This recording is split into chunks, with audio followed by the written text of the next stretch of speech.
As much as I love the Oscars, they're definitely going through a bit of a rough patch right now. The awards used to stand as a true cultural institution, something that could get people talking and provide water cooler moments for the general public the next day. Now, unless you happen to catch one of the tepid viral moments that might trend on Twitter for an hour or two, it's pretty easy to ignore the awards entirely. Really, it's almost impossible to imagine that less than a decade ago, the awards telecast drew in almost a quarter of the country. And I know that times change, and live TV is dying right now, and people are into streaming, and all of the things that journalists will list off when they write about this topic. But it really feels to me that we've turned a corner on a behavioral level when it comes to these broad, monocultural, let's all gather around the living room events. The way our media consumption habits have changed just isn't conducive to that anymore. And I think what upsets me most about the decline in Oscars viewership is that it represents a complete dismissal of the institution's legendary influential history. The awards just don't mean anything to people anymore, and I don't think that's a good thing. As someone who's been that guy who cares about the Oscars for around half my life, I'm very familiar with all of the common complaints. People will say, I haven't seen any of the movies. I don't care about Hollywood hypocrites patting themselves on the back. The awards are totally elitist. They never nominate anything that's popular. And I think when you hear this, it's easy to create a caricature of this imaginary Philistine art hater who can't comprehend anything that isn't a Marvel movie. But really, I find that a lot of movie lovers hate the Oscars just as much. They'll say things like, the actual best movies of the year are always ignored. They'll say it's all commercialized. The Academy only goes for safe, Oscar-baity biopics. They'll bring up people that don't have one and say that the awards mean nothing. And these ideas that the Academy is elitist, middlebrow, lazy, out of touch, or basically one big popularity contest are not new at all. Even way back in the 1930s, when the Oscars had basically just started, there are already plenty of examples of critics attacking the institution for one reason or another. I found one article from 1935 accusing the Academy of showing, quote, a discouraging lack of appreciation for true artistic merit in Hollywood, and for handing out awards based on box office popularity and winning personality rather than histrionic excellence. And it wasn't just critics, it was celebrities and members of the industry too. Frances Marion was one of the most successful screenwriters of that era. She won her first Oscar at the Third Academy Awards, and looking at her statue, she apparently quipped, quote, I saw it as a perfect symbol of the picture business, a powerful athletic body clutching a gleaming sword, but with half of its head, the part which held its brains, completely sliced off. I even found a fan letter in Picture Play magazine from 1932, after just 5 years of Academy Awards, already complaining that the group lazily awards performances based not on merit, but on how baity the performances are. They said, a splendid piece of acting depends not on the player's makeup, but on his ability to make the audience feel. Both medals this year were awarded for character portrayals dependent on slathers and slathers of makeup. Why? None of the critiques we're hearing today are new. And really, none of these critiques are necessarily wrong either. Obviously, the Oscars are, on some level, an out-of-touch, self-congratulatory popularity contest. But I really do think when you totally dismiss the Oscars as a worthless, corrupt organization with no regard for merit or talent whatsoever, you miss out on a really fascinating through line of history that takes you from the very beginnings of film as a medium up through today. And that lineage becomes most clear when you take a look at the long list of 94 Best Picture winners. Now, these movies are definitely not the best 94 movies of all time, or always the best movies of their respective years, or even all good movies on their own. But if you actually take the time to watch them all, as I have, I've done my homework, you start to see a real narrative that transcends the movies themselves. All of them, in their own ways, share a sense of ambition and humanity that provides not just a play-by-play history of the movie industry, but also a very specific, large-scale window into public life during the past tumultuous century. They show us examples of why we love movies, and they're proof of what movies can do. And I'm about to plead my case as to how. I think the easiest way to unpack all this Best Picture stuff is to start from the very beginning and understand what the award was designed for in the first place. I promise this will be quick, but we do have to do a little bit of Wikipedia word vomit just to make sure that we're all on the same page. The Academy of Motion Picture Arts and Sciences was founded in 1927 and was the brainchild of Louis B. Mayer, a huge producer at the time who co-founded MGM Studios, which was, at that moment, the largest movie studio on Earth. At this point, the movie industry was still pretty young, and the whole complex money-making and star-making machines that power it were still taking shape. So Mayer took this opportunity to stake his claim on the industry, creating an organization that would help establish Hollywood as the most prestigious and innovative new place where art and business would flourish together. He and his executive friends also wanted the organization there to consolidate their own power and squash any potential unionizing that might happen among the lower-level creatives in the industry, but that's a whole separate thing. I'm not getting into that right now. I want to go back to a phrase that I used a few seconds ago, art and business. This pairing is mentioned often by Mayer during this period. He said, "When the Academy was first started, it was my thought that there must be a closer understanding between the artistic and business side of making pictures." To him, the task of the Oscars was to push movie making as a medium forward. Looking at the award from Mayer's perspective, Best Picture isn't just a metric of quality. It's a way to get a glimpse into the interconnected world of commerce and art, Hollywood and the people. And I found that when you zoom out and take a look at the Best Picture winners year after year, you really can track a cool, unique narrative of both Hollywood history and the history of the United States that I find to be pretty valuable. So let's track it. Let's go through all 90 some odd years of Academy Awards history and see what the Best Picture winners can tell us.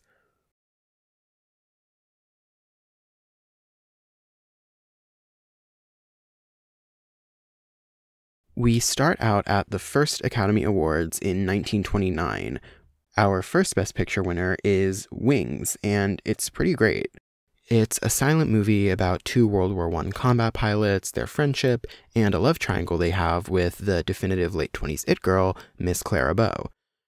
We're only on winner one, but the industry has already set the standard for what Best Picture can mean. Wings is a massive epic story about war. It features some of the biggest stars on Earth. It's technologically impressive. They shot crazy aerial battle scenes using actual flying planes, and it all looks incredible even by today's standards. It's melodramatic. It's about love and loss and the human experience. This should all sound familiar. Here's our blueprint for Gone with the Wind, From Here to Eternity, Ben-Hur, Schindler's List, Forrest Gump, The English Patient, Titanic, Lord of the Rings. We can go on. And Wings fits in perfectly with Mayer's ideal vision of the Oscars that we just talked about. It's both an artistic feat and a massive commercial success. It was something that got people talking, got them excited about movies, and got them in a theater seat, which is exactly the sort of thing that he and all of his friends in boardrooms would want to encourage. Our next Best Picture winner in 1929 is The Broadway Melody. And I promise I'm not going to go through every winner like this, but the early ones are important. This was one of the first movie musicals ever made, and one of the very first true talkies to be an all-out hit.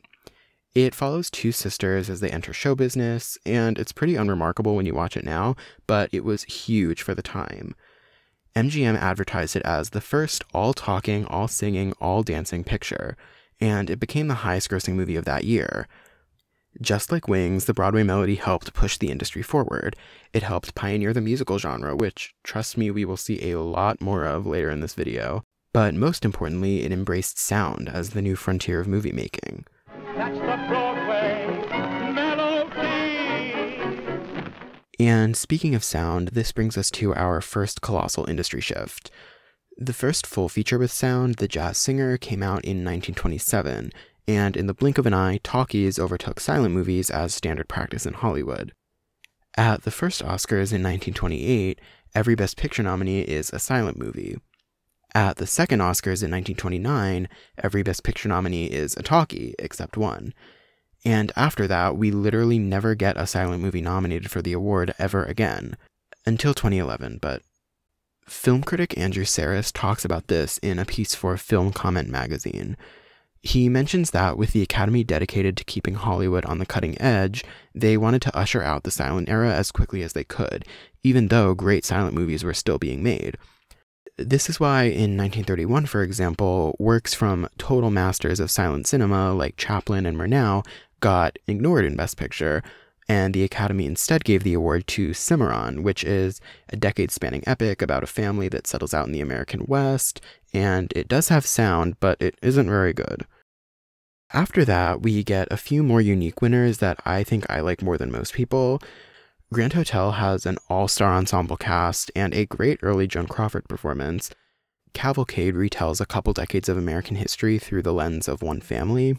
And after these, we get another huge industry shift, the implementation of the Hays Code.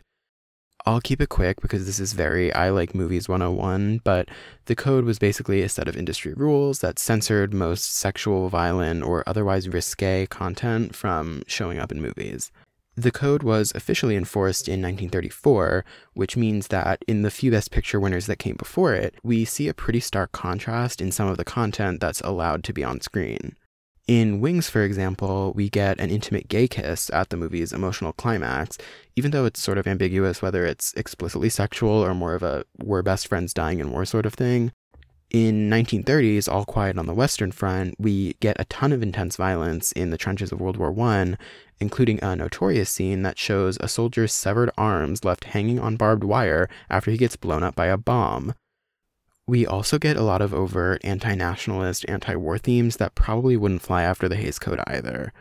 In Cavalcade, there's a scene where a nightclub singer undresses after a show, while another character, a man, watches without her knowing. None of these things would have flown after the code, and you could argue that American movies wouldn't get this openly dark or experimental again until after the code dissolves in the late 60s, but we'll get to that later. Let's get back to Best Picture. Later on in the 1930s, we get our introduction to a notorious genre for the Oscars, the biopic. First, there's The Life of Émile Zola, which tells the story of the aforementioned author and his involvement in France's infamous Dreyfus Affair.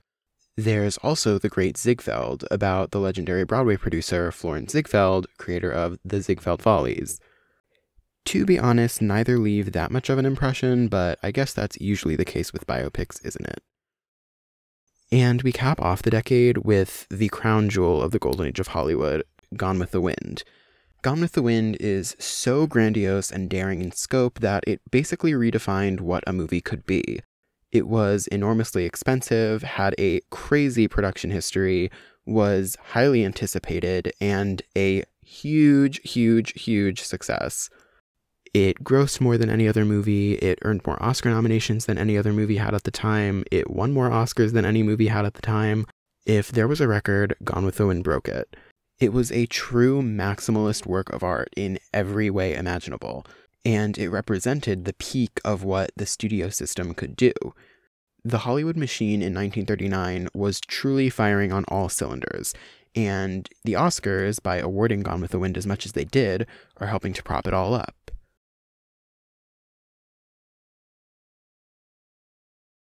The beginning of the 1940s is a pretty fascinating time for the Oscars because we see the onset of a real-life event, World War II, actively impacting the movies that are getting made and the movies that are winning.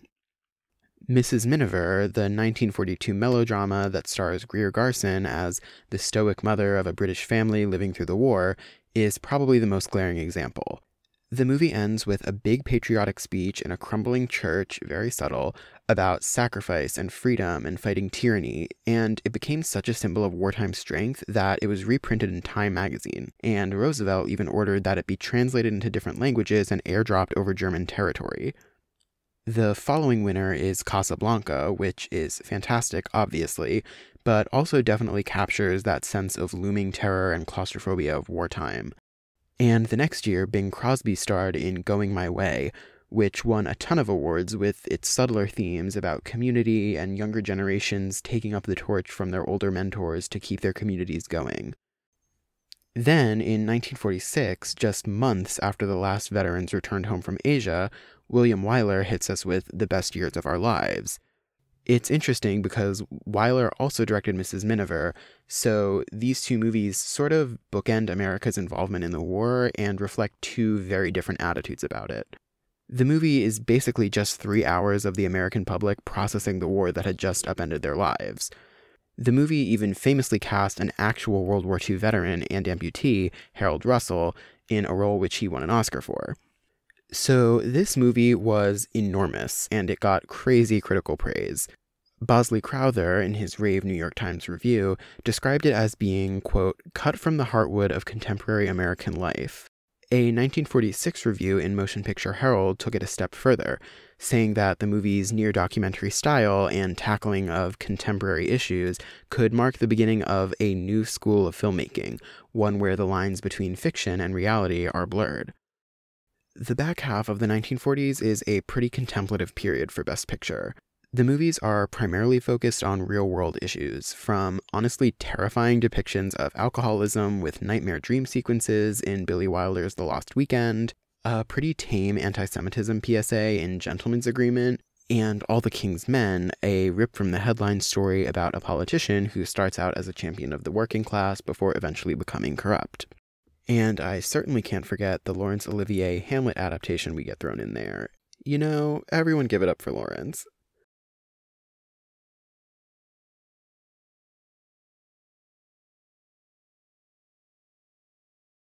As we move into the 1950s, things are looking kind of horrible for the movie business. Not 2020's horrible, but still pretty bad. The studio system is crumbling at this point, partially due to the famous 1948 Paramount antitrust case, but also because of a news screen that was popping up in every home across the country. In the late 1940s, almost no Americans had televisions in their homes, and by the late 1950s, almost every American home had one. This left movie studios with an audience who could get their entertainment right from their couch, so getting them outside of their homes and into a theater was going to take some effort. And this sounds very familiar, doesn't it? So through the 1950s, we see a mix of winners. We get a couple of grounded stories about working-class men like On the Waterfront and Marty, and we also get some last bits of post-war reflection. From Here to Eternity was a massive movie that depicted the nihilism and loneliness of soldiers stationed in Hawaii right before the attack on Pearl Harbor, and Bridge on the River Kwai explores masculinity, obsession, human progress, and destruction, all from the setting of a POW camp in Thailand. But we also get a lot of totally overblown, larger-than-life epics. Like, these are the movies you think of when you think of the word epic. Ben-Hur, the winner in 1959, is maybe the most insanely ambitious Hollywood epic ever made. It's a perfect synthesis of melodrama, costumes, production design, the biggest sets, the biggest stars, the biggest action scenes. It's amazing. Around the World in 80 Days from 1956 is basically one big, extremely expensive travelogue with a bunch of gorgeously photographed vignettes filmed on location throughout Europe, Asia, and North America. The Greatest Show on Earth from 1952 is a very boring movie about circus performers that almost feels like a documentary. It features extended sequences of real circus acts, so even though it's a bad movie, I can see why audiences may have liked it because going to see it was almost like going to see a real show. All of these movies incorporated flashy tools like Technicolor, Panavision, CinemaScope, basically anything that would make the movie-going experience something you couldn't get on TV. The aspect ratio could be bigger, the colors brighter, the shots more breathtaking. And you see the studios try to push all of this in the ad campaigns for the movies, where these technical aspects are heavily featured. Many ads highlighted specific scenes within the movies that were particularly impressive, like the 17-minute-long multi-set dance sequence at the end of An American in Paris, or the boat battle scenes of Ben-Hur. Really, so much of the press for Ben-Hur leading up to its release was just focused on how much of a spectacle it was, its crazy runtime, its absurd production costs. If you can't tell by the way I'm talking about it, this is a pretty fun time for Best Picture. A lot of the movies are very long, some are kind of boring, but they're definitely all impressive in one way or another, and I think this decade really represents what I love Best Picture for. It's movies that really have no right to exist, they're gigantic, they're insane, they're ambitious, but they're interesting pieces of film history that I think are worth watching. Through the 50s, we also see the Academy start to award one of cinema's most tried-and-true genres, the vibrant, brightly colored musical, which would become very dominant over the next 2 decades. We had seen a couple musical winners before this, like The Broadway Melody kind of, and The Great Ziegfeld kind of, but those were more musicals in the sense that they were about Broadway and they had a couple of songs thrown in. They weren't musicals in the way that we think of them today. The musicals of the 50s and 60s are big, colorful, bold, you really can't miss them. We begin this trend with two Parisian musicals from Vincent Minnelli, An American in Paris and Gigi. Both of those starred Leslie Caron. One of them starred Gene Kelly and is great, the other one won 9 Oscars and is not great. But as you'll see, this musical obsession would continue on throughout the 1960s, with an assist from another cultural phenomenon.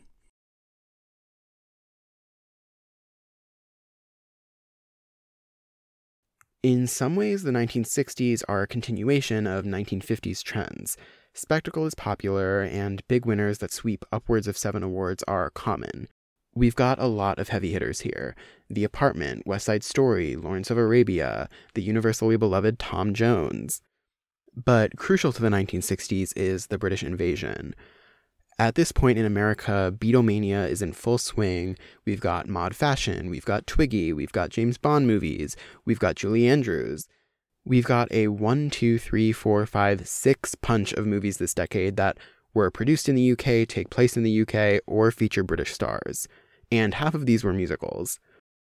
I would imagine that if you were following the Oscars at this point, things would start to feel pretty formulaic around here, but things are about to get shaken up. By the end of the 1960s, the Civil Rights Movement, the Vietnam War, anti-war protests, and political assassinations are all continuing to rock America. The mood has deflated a lot, and we start to encounter some darker, more intense winners again. 1967's In the Heat of the Night is a detective drama and star vehicle for Sidney Poitier. Poitier plays a detective who finds himself in the Deep South, where a murder was just committed, and he has to work alongside the bigoted, headstrong white police chief to solve the case. The murder plot is honestly mostly a MacGuffin. I don't remember most of it, but the real drama of the movie is in watching the two men butt heads, as it completely mirrored the racial tensions that were playing out in real time throughout the country. The most notorious scene in the movie comes when a wealthy local man slaps Poitier, and instead of sulking back in shame, as was originally written in the screenplay, Poitier slaps the guy back. Times were changing. Just 2 years later, after a pit stop at the Academy's only G-rated Best Picture winner, we get probably the most daring experimental movie the Academy ever gave the top prize, Midnight Cowboy. This is a completely misanthropic gay odyssey about a male prostitute and his sleazy friend as they shuffle around the cruel, dirty streets of New York. It takes cues from the crosscuts and iconoclastic realism of the French New Wave that had just shook Europe earlier in the decade, and it feels experimental in a way that Best Picture winners hadn't felt since the Wild West of the Pre-Code, where movies had similarly bizarre editing and narrative ambiguity. We've now officially reached the era of New Hollywood, and it's fucking fantastic.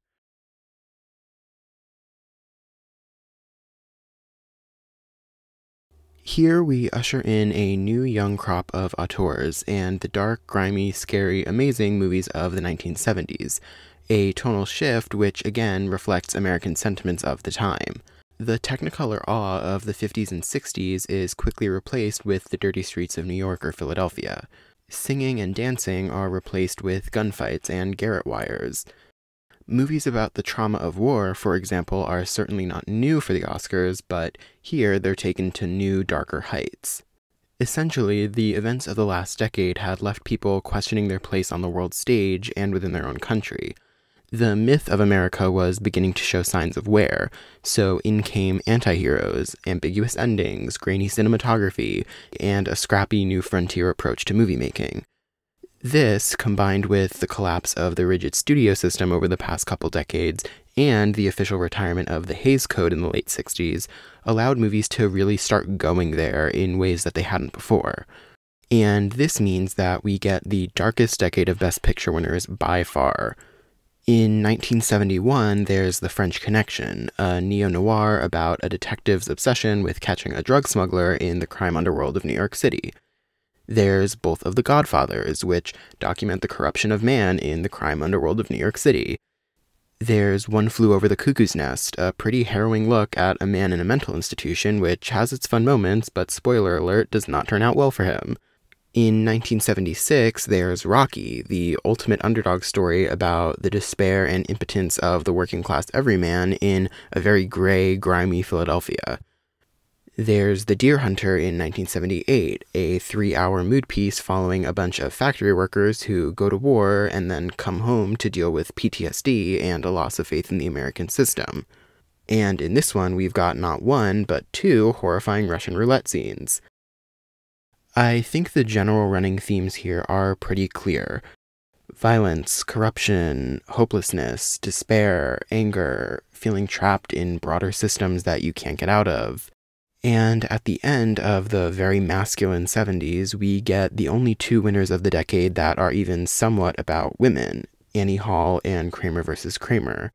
Annie Hall, with Diane Keaton's gender-bending style and Woody Allen's neurotic self-insert, is a reflection of new age gender dynamics, interpersonal connections, and narcissism of the modern day in a way that feels totally prescient.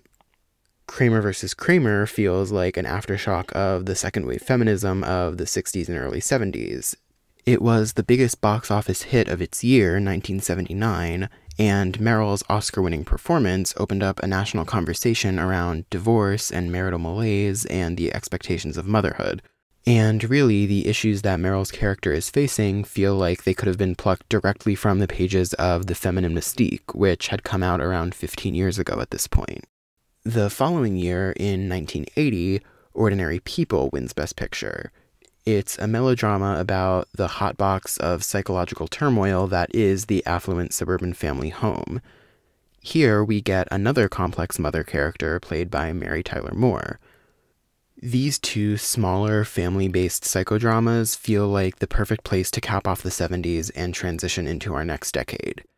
We've had our 10 years of cynicism, of pulling back the curtain on American society, the American dream, on our notions of honor and heroism and morality, and once again, the pendulum is going to swing back in the other direction, and we're about to enter one of the more feel-good, maudlin commercial periods of Hollywood history.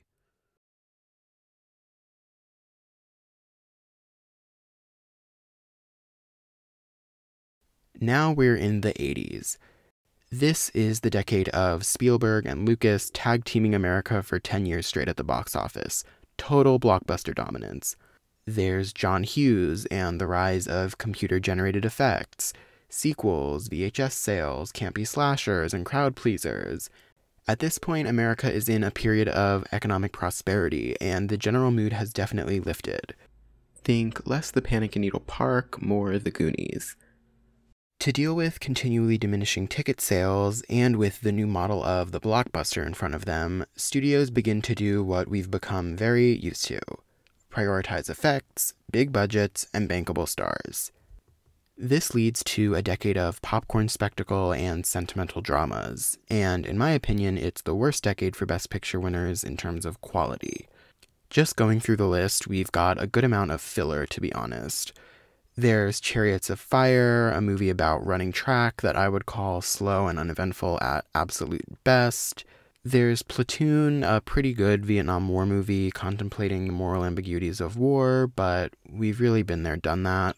We get some stately epics like Gandhi and The Last Emperor and Out of Africa, all of which are admirable for their scope, and I actually think The Last Emperor strikes a pretty unique tone for a Best Picture winner, but they all have pretty bloated runtimes, and I don't know, they're just missing the classic movie magic that the epics of the 50s and 60s had.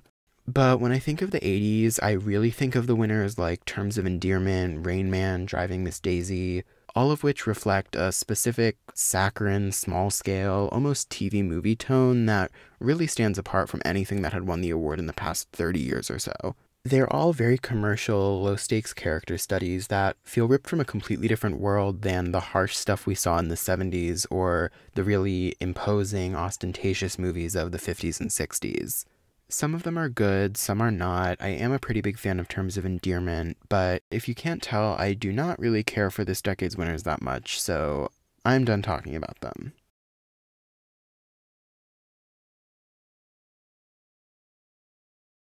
I love the 90s. The 90s are a little bit like the winners of the 50s and 60s, but on steroids.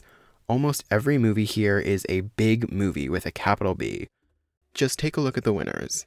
Most are 3 hours long, most are period pieces, many are regarded as some of the best movies ever, and maybe most importantly, all of them are populist box office hits as well. The public and the suits in boardrooms are in total harmony. Louis B. Mayer would have loved this decade.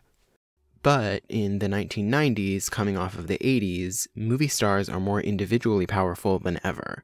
This gives us not one, not two, but 3 movie stars directing their own star vehicles that would win Best Picture.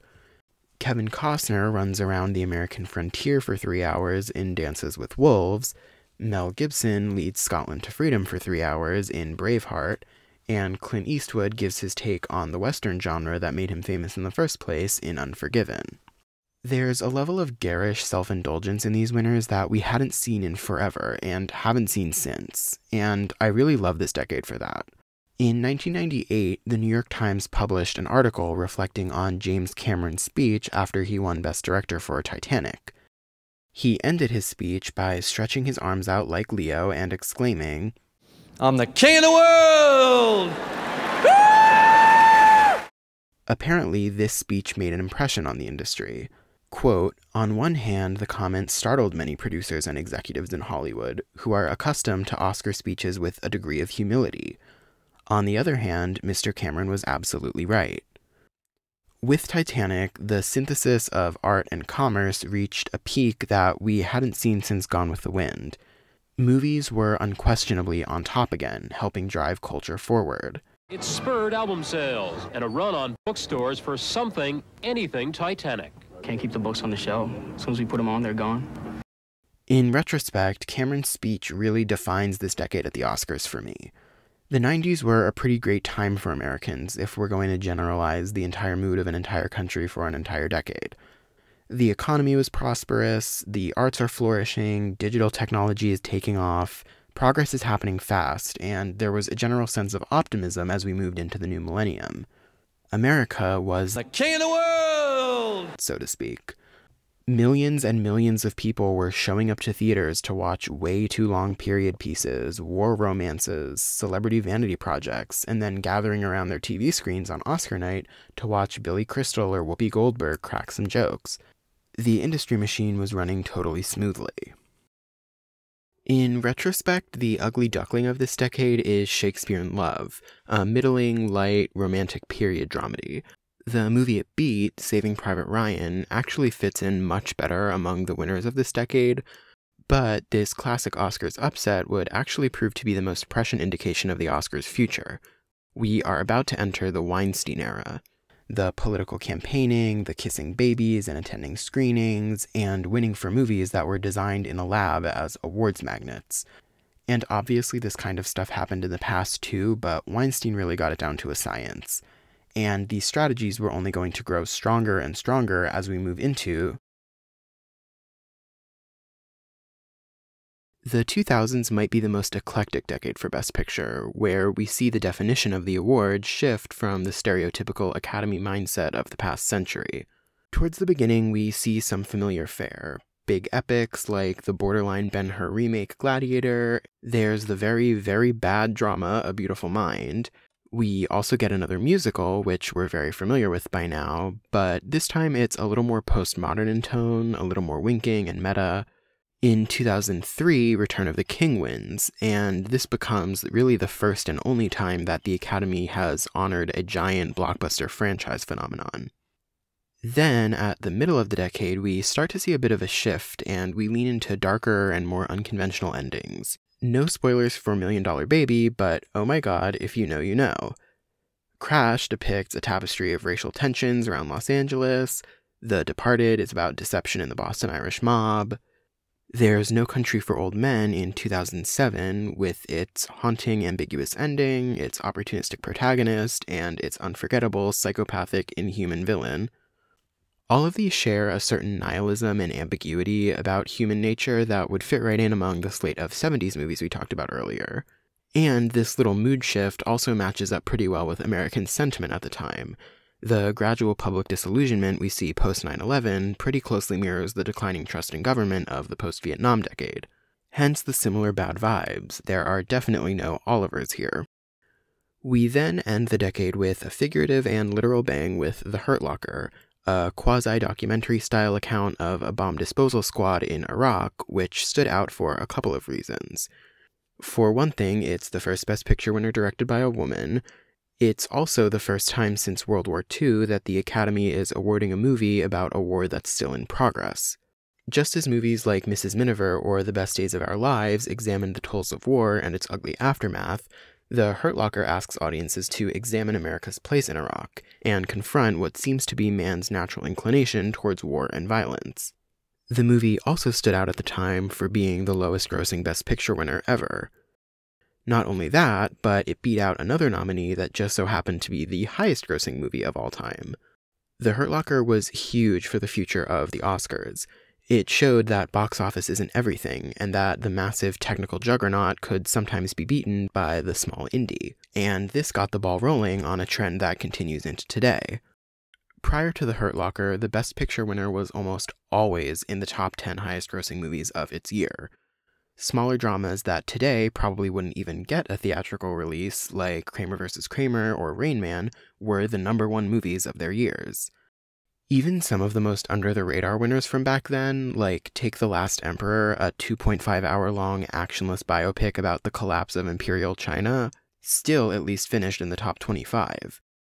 And The Last Emperor, as off the beaten path as it was, may as well be Avengers fucking Endgame compared to the winners of today, most of which can barely clear the top 100 of their respective years. So this brings us to the 2010s and to today. The festival circuit has grown into a full cottage industry, with events like TIFF, Venice, Telluride, and Sundance serving as jumping-off points where we now expect Oscar frontrunners to premiere. The name of the game is mostly low-budget, low-grossing indie movies.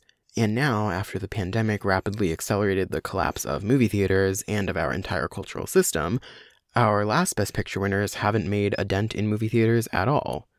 The Louis B. Mayer model has crumbled. Awards movies are now a niche, a genre that gets its own separate category on Netflix, instead of consisting of normal movies that are both commercially successful and artistically valuable at the same time. Again, the industry has cut itself in two. There are movies that a bunch of people see, and those come out about once every 3 months, as fast as Marvel can work their visual effects team. And there are movies that win things like Indie Spirits and Oscars, or are forgotten completely. And we're finding that there's increasingly little overlap between these two categories. And I know for a fact I'm not the first person to tell you about this whole streaming era industry shift stuff, but there's also been a pretty clear cultural shift in the Academy's tastes in the past decade. Where Best Picture used to have a greater focus on spectacle, technological feats, and melodrama, things have become dramatically more issue-driven, with recent winners focusing on the gay experience, racism allegories, racism, socioeconomic inequality, individuals with disabilities. And these trends have gone hand in hand with the 2010s expansion of the Academy to include a younger, more diverse membership. That these changes become noticeable around the middle of the decade is probably no exception, given the political climate that's taken hold since then. And the fact that around that time we saw one of the biggest upsets in Oscars history, where a frilly musical spectacle lost out to a more nuanced, inclusive story, feels like a clear course correction from the Academy. Now, in the past 5 years, we've seen a foreign film win Best Picture for the first time ever, and a number of female-directed movies nominated for and winning the award too. We've seen a streaming giant like Netflix become an awards mainstay. This year marks the 3rd consecutive year where it's been the studio with the most total Oscar nominations. And, as if the Oscar gods were trying to give me the perfect point to end on, we've just seen our first streaming movie win Best Picture, a movie that essentially didn't hit theaters at all. Box office is not only less important now, but it's totally irrelevant. And for the first time in a long time, the very definition of what makes a movie is being redefined.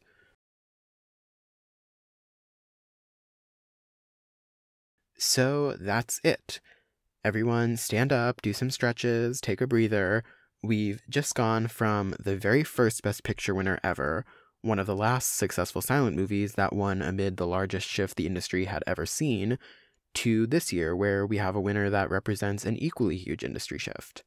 I know this was a whole lot of talking and a whole lot of information, But I really do find it fascinating to zoom out like this and view the history of the Best Picture award as an extension of both cinema history and American culture.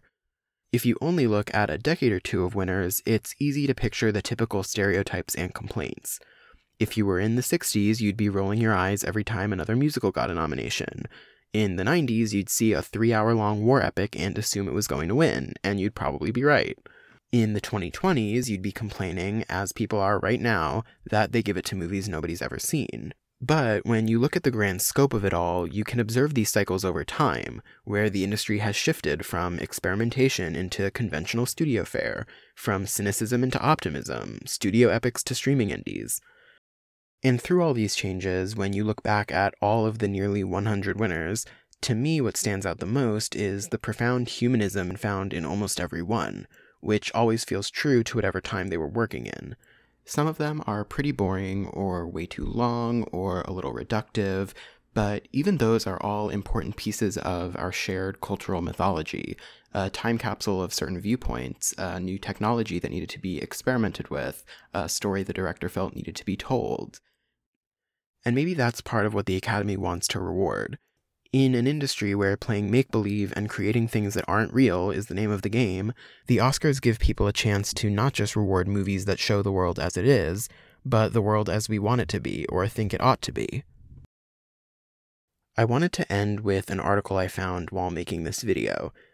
There are plenty that are just like it, but this one is a 2021 piece from the Washington Post titled, "The Oscars Always Get It Wrong. Here are the real best pictures of the last 45 years. The intro reads, "Let's take a walk through the past 4 decades plus of Best Picture winners of the Academy of Motion Picture Arts and Sciences.